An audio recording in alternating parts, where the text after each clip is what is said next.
Hello everyone. आज की class के अंदर हम भारतीय संविधान से संबंधित कुछ मोस्ट इंपॉर्टेंट प्रीवियस ईयर के जीके टाइप से प्रश्नों को देखने वाले हैं, जो कि इसमें से ज़्यादातर वैसे प्रश्न हैं जो कि किसी न किसी सिविल सर्विस कॉम्पिटिटिव एग्जाम के अंदर पूछे गए हैं, जिसे हम प्रीवियस ईयर क्वेश्चन बोलते हैं। और सभी प्रश्नों को इस टाइप से लिया गया है कि जैसे आपको एक बार में समझ आ जाए। इसीलिए आप सभी प्रश्नों को अच्छे से देखिएगा, क्योंकि आपके आने वाले एग्जाम के लिए बहुत ही महत्वपूर्ण होंगे सभी प्रश्न। और साथ में हमारा जो वीआईपी एग्जाम वाईटी चैनल है ना, इसको सब्सक्राइब कर लीजिएगा, क्योंकि हमारे चैनल पर बहुत सारे इंपॉर्टेंट टॉपिकों से रिलेटेड वीडियो अपलोड किया जाता है, जो कि आपके आने वाले एग्जाम के लिए बहुत ही महत्वपूर्ण होंगे। इसीलिए आप हमारे चैनल को सब्सक्राइब कर लीजिएगा। स्टार्ट करते हैं यहाँ पर पहले प्रश्न से। प्रश्न पूछा है कि संविधान की आत्मा किसे कहा जाता है। तो संविधान की आत्मा हम प्रस्तावना को बोलते हैं। तो यहाँ पर इसको आप याद कर लीजिएगा कि संविधान की आत्मा किसे कहा जाता है। तो संविधान के अंदर जो प्रस्तावना है ना, उसे संविधान का आत्मा कहा जाता है। सेकंड नंबर यहाँ पर प्रश्न है कि संविधान सभा के गठन का विचार सर्वप्रथम किसने और कब रखा था। तो संविधान सभा के गठन का विचार जो था ना, सबसे पहले वामपंथी नेता एम.एन. राय के द्वारा रखा गया था, जो कि 1934 ईस्वी में रखा गया था। तो यहाँ पर दोनों को याद कर लीजिएगा, किसके द्वारा। तो एम.एन. राय के द्वारा। कब। तो 1934 में संविधान सभा के गठन का विचार सर्वप्रथम रखा गया था। आगे बढ़ते हैं। 3 नंबर यहाँ पर प्रश्न है कि भारतीय संविधान सभा द्वारा कब अंगीकृत किया गया था। जो भारत का संविधान था ना, वह संविधान सभा के द्वारा कब स्वीकारा गया था। तो 26 नवंबर 1949 ईस्वी को। तो यहाँ पर इसको आप याद कर लीजिएगा। 4 नंबर यहाँ पर प्रश्न है कि भारतीय संविधान को संविधान सभा द्वारा 26 जनवरी के दिन ही लागू करने का निर्णय क्यों लिया गया था। तो भारतीय संविधान के द्वारा 26 जनवरी को लागू करने का निर्णय इसलिए लिया गया था कि क्योंकि भारतीय राष्ट्रीय कांग्रेस द्वारा लाहौर अधिवेशन में कई गई घोषणा तथा 26 जनवरी 1930 के दिन को पूर्ण स्वराज दिवस के रूप में मनाए जाने के कारण निर्णय लिया गया था। ठीक है। 5 नंबर यहाँ पर प्रश्न है कि संविधान की निर्माण प्रक्रिया में किसे संवैधानिक सलाहकार नियुक्त किया गया था। तो निर्माण के टाइम पर संवैधानिक सलाहकार जो नियुक्त किए गए थे, वो श्री बी.एन. राव जी को। तो यहाँ पर इसको आप याद कर लीजिएगा, क्योंकि इसी प्रकार के प्रश्न जो होंगे ना, एग्जाम में के अंदर पूछे जाएंगे। 6 नंबर यहाँ पर प्रश्न है कि भारत की संविधान सभा की पहली बैठक में किसे अस्थायी सभापति चुना गया था। तो यहाँ पर अस्थायी सभापति किसे चुना गया था। तो डॉक्टर सच्चिदानंद सिन्हा को। और अस्थायी सदस्य किसे चुना गया था। तो डॉक्टर राजेंद्र प्रसाद को। तो यहाँ पर दोनों को याद कर लीजिएगा, क्योंकि दोनों प्रश्न आपके एग्जाम के अंदर पूछे जा सकते हैं कि अस्थायी अध्यक्ष कौन थे और अस्थायी सभापति कौन थे। तो अस्थायी यहाँ पर डॉक्टर सच्चिदानंद सिन्हा और अस्थायी डॉक्टर राजेंद्र प्रसाद। ठीक है। 7 नंबर जो प्रश्न है कि 11 दिसंबर 1946 को भारत के संविधान में किसे अस्थायी अध्यक्ष के रूप में चुना गया था। जो कि ऊपर ही बताया हमने कि डॉक्टर राजेंद्र प्रसाद को चुना गया था अस्थायी अध्यक्ष के रूप में। आगे बढ़ते हैं। जो कि 8 नंबर यहाँ पर प्रश्न आपसे पूछा हुआ है कि 1949 और 50 में किसे संविधान सभा का मुख्य प्रारूपकार नियुक्त किया गया था। तो श्री एस.एन. मुखर्जी जी को नियुक्त करा गया था। तो यहाँ पर इसको आप याद करना है। 9 नंबर यहाँ पर प्रश्न है कि संविधान के बनने में पूरे कितने दिन लगे थे। तो संविधान के निर्माण में टोटल 2 वर्ष 11 महीना और 18 दिन का टोटल टाइम लगा था। तो यहाँ पर इसको आप याद कर लीजिएगा। 10 नंबर यहाँ पर प्रश्न है कि संविधान के भाग 1 में भारत को क्या कहा गया है। तो राज्यों का संघ बोला गया संविधान के भाग 1 के अंदर भारत को। 11 नंबर यहाँ पर प्रश्न है कि संविधान सभा की पहली बैठक कब हुई थी। तो संविधान सभा की जो पहली बैठक है ना, वो 9 दिसंबर 1946 ईस्वी को हुआ था। तो यहाँ पर इसको आप याद करिएगा। 12 नंबर यदि हम प्रश्न देखते हैं कि भारत संविधान का कौन सा संशोधन अधिनियम मिनी संविधान कहलाता है। तो 42वां संविधान संशोधन अधिनियम 1976 में जो हुआ था ना, वह अधिनियम मिनी संविधान कहलाता है। तो यहाँ पर इसको आप याद कर लीजिएगा, क्योंकि इस प्रकार के प्रश्न जो है एग्जाम के अंदर पूछे जाएंगे और सभी टाइप के प्रश्नों को लिया गया है संविधान से, जो कि प्रीवियस ईयर की इसमें ज़्यादातर प्रश्न है। और आप भी जानते हैं कि प्रीवियस ईयर के ज़्यादातर प्रश्न को ही रिपीट करके थोड़ा सा टाइप चेंज करके एग्जाम के अंदर पूछा जाता है, तो आपके आने वाले एग्जाम के लिए बहुत ही महत्वपूर्ण होंगे। 13 नंबर यहाँ पर प्रश्न है कि राष्ट्रपति अपना त्याग पत्र किसे सौंप सकता है? तो राष्ट्रपति के द्वारा अपना जो त्याग पत्र होता है ना, वो उपराष्ट्रपति को सौंपा जाता है। तो यहाँ पर इसको याद करिएगा, क्योंकि प्रश्न अक्सर पूछा जाता है। 14 नंबर यहाँ पर प्रश्न है कि लिखित संविधान की अवधारणा सर्वप्रथम किस देश ने पेश की थी? तो फ्रांस के द्वारा लिखित संविधान की अवधारणा सबसे पहले पेश करा गया था। ठीक है।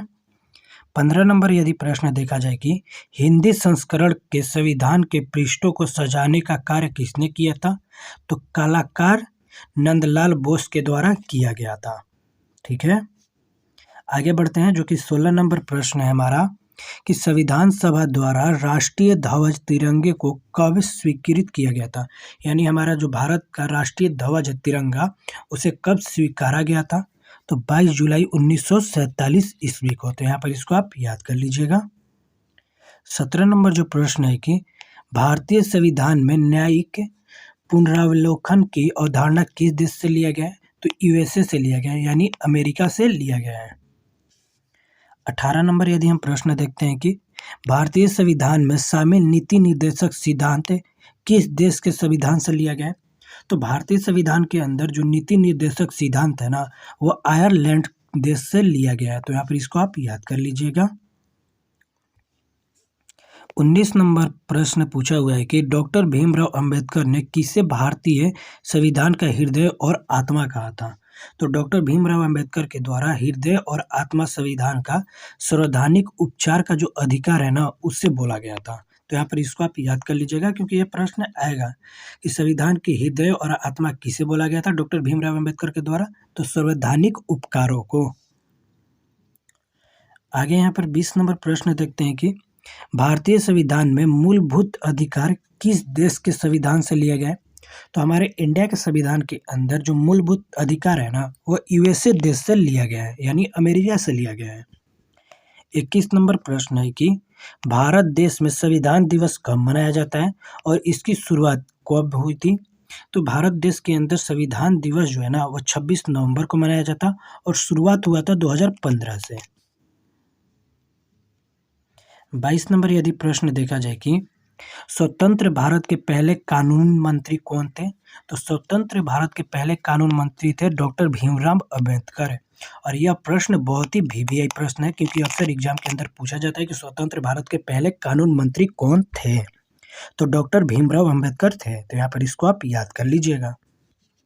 आगे देखें 23 नंबर प्रश्न कि संविधान सभा द्वारा राष्ट्रीय गीत वंदे मातरम को कब स्वीकारित किया गया था?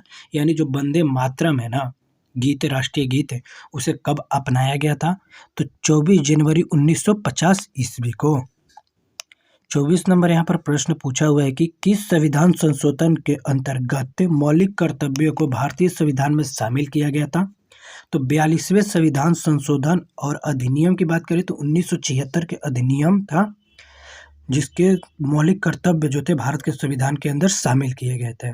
तो प्रश्न क्या था? किस संविधान संशोधन के अंतर्गत मौलिक कर्तव्यों को भारतीय संविधान में शामिल किया गया था? तो 42वें संविधान संशोधन और अधिनियम 1946 के अंतर्गत शामिल किया गया था मौलिक कर्तव्यों को। तो यहाँ पर इसको आप याद कर लीजिएगा।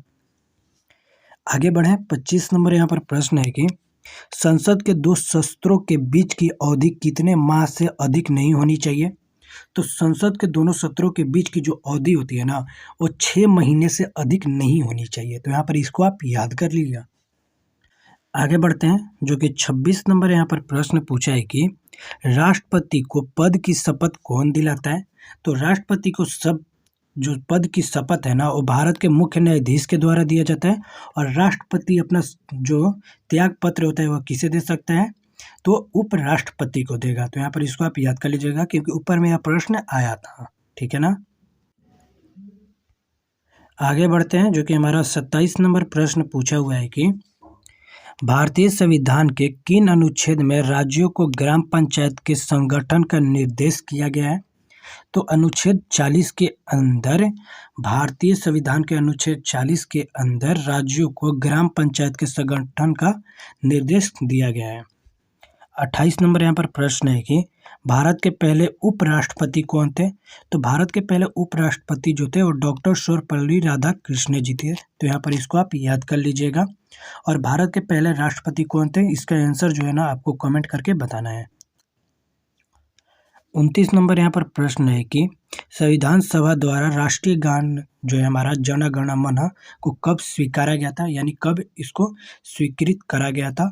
तो 24 जनवरी 1950 ईस्वी को। तो यहाँ पर इसको आप याद कर लीजिएगा। 30 नंबर यहाँ पर प्रश्न पूछा है कि, और वीवीआई प्रश्न है कि छुआछूत का अंत संविधान के किस अनुच्छेद द्वारा किया गया है? तो जो हमारे भारत के अंदर छुआछूत था उसका अंत संविधान के अनुच्छेद 17 के द्वारा किया गया है। तो यहाँ पर इसको याद कर लीजिएगा।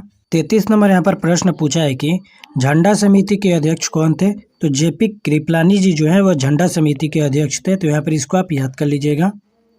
आगे बढ़े, 34 नंबर प्रश्न है, ईस्ट इंडिया कंपनी के शासन का अंत किस अधिनियम के द्वारा किया गया था? तो ईस्ट इंडिया कंपनी जो है इसका शासन का अंत ना 1857 का भारत शासन अधिनियम के द्वारा ही किया गया था। तो यहाँ पर इसको आप याद कर लीजिएगा, क्योंकि दोनों प्रश्न वीवीआई प्रश्न एग्जाम के अंदर पूछे जा सकते हैं। आगे यहाँ पर 36 नंबर प्रश्न है कि भारतीय संविधान सभा के लिए चुनाव कब हुए थे?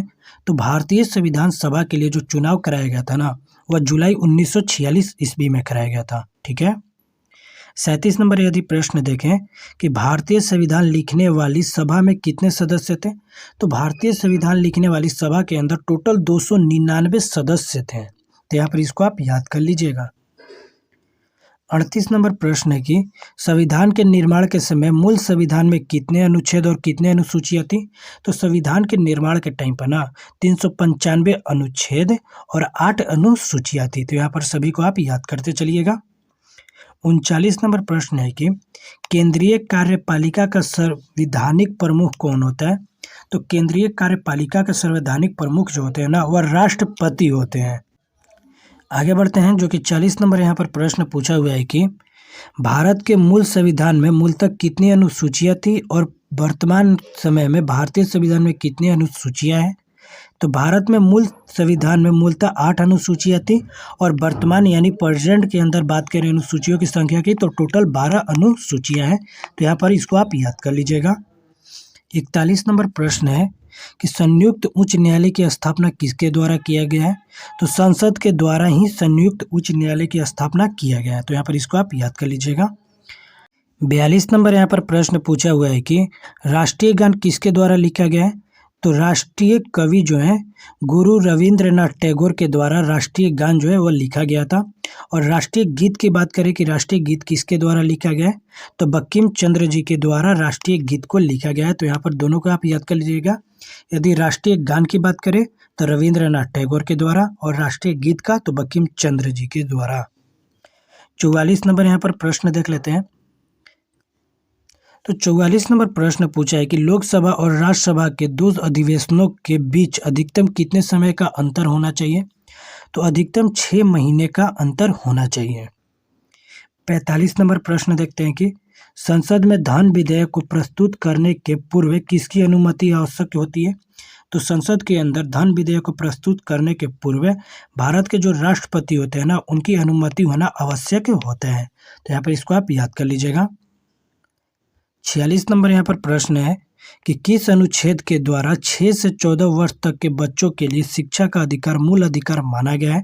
तो अनुच्छेद 21 के अ के अंतर्गत जो 6 से 14 वर्ष तक के बच्चे हैं उनके लिए शिक्षा का अधिकार जो है वो मूल अधिकार माना गया है। तो यहाँ पर इसको आप याद कर लीजिएगा, क्योंकि ये वीवीआई प्रश्न एग्जाम के अंदर पूछे जाएंगे। आगे यदि देखें प्रश्न कि अवशिष्ट शक्तियों को केंद्र को सौंपने का लक्षण जो है वो किससे लिया गया है, यानी किस देश से लिया गया है? तो कनाडा से लिया गया है। तो यहाँ पर इसको आप याद कर लीजिएगा। 48 नंबर प्रश्न है कि संविधान संशोधन प्रक्रिया कहाँ से ली गई है? तो दक्षिण अफ्रीका से संविधान संशोधन की जो प्रक्रिया है वो लिया गया है। 49 नंबर यहाँ पर प्रश्न पूछा है हमारा कि भारतीय नागरिकों के मूल अधिकारों की संख्या कितनी है? तो टोटल भारत के नागरिकों के मूल अधिकारों की संख्या 6 है। 50 नंबर प्रश्न देखते हैं कि किस उच्च न्यायालय में सर्वाधिक संख्या में न्यायाधीश कार्यरत हैं? तो इलाहाबाद उच्च न्यायालय के अंदर सबसे अधिक संख्या में न्यायाधीश कार्यरत हैं। 51 नंबर यहाँ पर प्रश्न है कि महाभियोग की प्रक्रिया का उल्लेख किस अनुच्छेद में है? तो अनुच्छेद 61 के अंदर है महाभियोग प्रक्रिया का उल्लेख है। आगे बढ़ते हैं, जो कि 52 नंबर प्रश्न है हमारा कि भारतीय संविधान में अब तक कुल कितने संशोधन किए गए हैं? तो 104 संविधान संशोधन किए गए हैं भारतीय संविधान के अंदर। 53 नंबर यहाँ पर प्रश्न पूछा हुआ है कि संविधान के किस अनुच्छेद के आधार पर देश में वित्तीय आपात की घोषणा की जाती है? तो 360 के आधार पर, अनुच्छेद 360 के आधार पर हमारे भारत देश के अंदर वित्तीय आपात की घोषणा की जाती है। 54 नंबर यहाँ पर प्रश्न है कि देश के एकमात्र निवृत्त राष्ट्रपति कौन चुने गए थे? तो नीलम संजीव रेड्डी जी जो है ना, वह देश के एकमात्र निवृत्त चुने जाने वाले राष्ट्रपति थे। 55 नंबर यहाँ पर प्रश्न है कि मतदाता की आयु 21 वर्ष से घटाकर 18 वर्ष की गई थी संविधान संशोधन के द्वारा। यानी किस संविधान संशोधन के द्वारा जो वोट देने का अधिकार था 21 वर्ष, उसे घटाकर 18 वर्ष तक कर दिया गया। तो 61वें संविधान संशोधन 1889 के अंतर्गत। 56 नंबर यहाँ पर प्रश्न है कि संविधान सभा के अस्थायी अध्यक्ष के रूप में किसे नियुक्त किया गया था? तो डॉक्टर सच्चिदानंद सिन्हा को, और अस्थायी अध्यक्ष के रूप में डॉक्टर राजेंद्र प्रसाद को। 57 नंबर प्रश्न है कि भारतीय संविधान का मेगा कार्ट किस भाग को कहा जाता है? तो भारतीय संविधान के भाग 3 को मेगा कार्ट कहा जाता है। 58 नंबर यहाँ पर प्रश्न है कि जम्मू कश्मीर के केंद्र शासित प्रदेश को किस अनुच्छेद के तहत विशेष राज्य का दर्जा प्राप्त था? तो अनुच्छेद 370 के अंतर्गत जम्मू कश्मीर को विशेष राज्य का दर्जा प्राप्त था। तो आज की क्लास के अंदर बस इतना ही। ऐसे ही और भी important GK GS current affair के लिए आप हमारे VIP एग्जाम YT चैनल के साथ जुड़ जाइएगा, क्योंकि हमारे चैनल पे बहुत सारे इंपॉर्टेंट टॉपिकों से रिलेटेड वीडियो अपलोड किए जाते हैं, और साथ ही में एग्जाम के अंदर जिस प्रकार के प्रश्न पूछे जाते हैं उस प्रकार के प्रश्नों को भी हमारे चैनल के ऊपर अपलोड किया जाता है। तो जाइए एक बार चैनल को ओपन करिए, वीडियो पसंद आएगा तो वीडियो को लाइक करिएगा, साथ में हमारे चैनल को सब्सक्राइब करते चलिएगा।